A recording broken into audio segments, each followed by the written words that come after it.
Hey, yo, man, JU in the building, my family, how y'all doing, man? So I was doing a live stream the other night, and one of my homies, he asked me for some quick advice on moving in with your girl and living with a woman and stuff like that. First thing I should have told him was don't do it. And I just say that because I really want you guys to think about the decision you're making, the choice you're making, and about the woman, how much you really know her. Because it's a big commitment. Moving in with somebody is definitely up there. It got to be top three commitments you can make with a woman.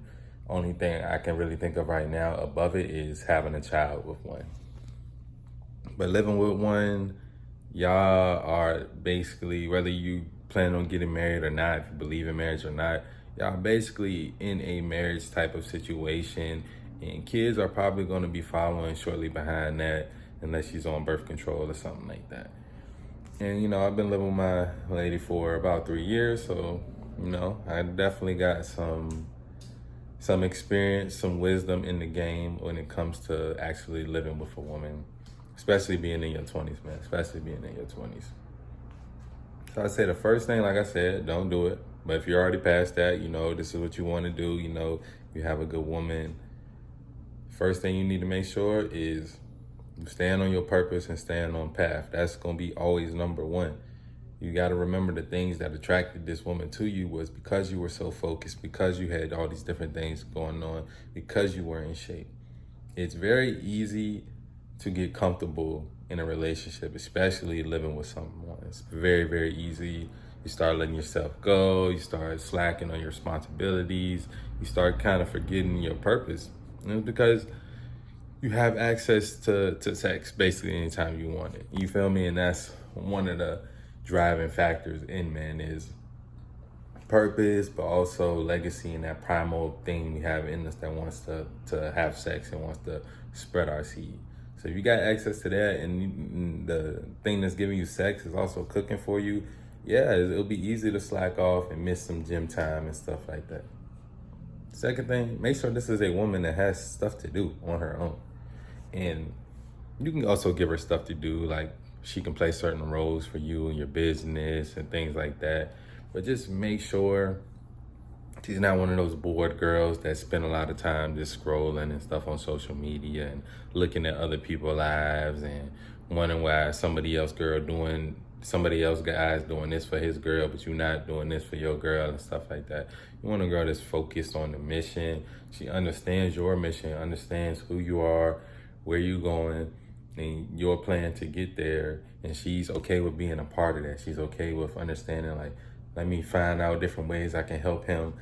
Let me look at stuff that he might not look at, stuff that he's not thinking about and shit like that. Like, you know what I'm saying? You want a woman that's a team player, you know what I'm saying? She knows her role and stuff like that. If she's not, then, or she doesn't have she doesn't have stuff to do, she's gonna be up under your ass all the time. Especially if y'all live in an apartment and you don't want that because you want time to focus. You want time to miss her. As long as you're giving her at least 1 to 2 hours of fully present time, where if it could be at the beginning of the day, it could be at the end of the night, or just during something that y'all activity that y'all do together.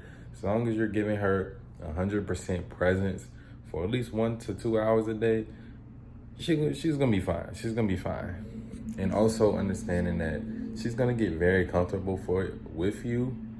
So you need to be reminding her, like, yeah, it might be times that I gotta go on this week-long business trip, or I gotta go here, and we both got all these successful things going on. So you might be in this part of the world, I might be in that part of the world, and it's okay for us to miss each other. Like that's a good thing, you know. You don't want to be because to be honest, no matter how much time y'all do spend away, just being together for so long, there's gonna be certain conflicts, but this is where I feel like a lot of people get wrong nowadays. Soon as conflict comes, soon as someone don't like because somebody lied about something, or somebody's changing and growing and they starting to see something a different way, creates these big conflicts, and instead of people working through it. And know what I'm saying? If you're a guy watching my channel, I know you're not physically abusive. I know you're not mentally abusive or anything like that. So a woman shouldn't have no problem with much of anything you do if she understands who you are, where you're going, and that, yeah, you might grow, like, yeah, you might make mistakes along the way, but it's better for her to be with you than to be out here single. You know what I'm saying? As long as she understands those things, then y'all be fine, man. Y'all be fine. I'm pretty sure other guys might have, older guys or people who've been living with women longer, they might have some differences of opinions. But, you know, seek knowledge from multiple sources, but also ultimately go within you and see what feels right for you. That's the main thing I want you to take away from that is. But also just staying on your purpose. Because staying on your purpose and continue to be a masculine man will, everything else will kind of fall into place. You already understand how to handle her attitudes and how to deal with certain things, when to show love and when to, you know what I'm saying, let her deal with it. And, you know, you'll figure out all those things just by being with somebody. And I swear, like, the most beautiful thing about living with a woman is the fact that you do have someone there to take away a lot of those feminine things that you don't necessarily want to do, but you can also take away masculine things out of her life, and y'all have that masculine feminine balance and cohesion. You know what I'm saying? Like, it's definitely a beautiful thing. Like I said, it's not for everybody. I understand the dudes that want to be the bachelor, want to be single for all their life and all that stuff. It's cool. You know what I'm saying? To each his own. This was just some advice that my friend asked for me, and I wanted to share with y'all. Like I said, boom, I'm in the other room. I'm working right now. Podcast dropping. I don't got talk podcast. What else I got? Oh, I uploaded like 7 vlogs on my UTV channel from Cartagena. I still got a few more videos to drop from that. Got a couple crazy stories, but man, hey, y'all keep taking care of yourself, man. As always, I love y'all. I'm out.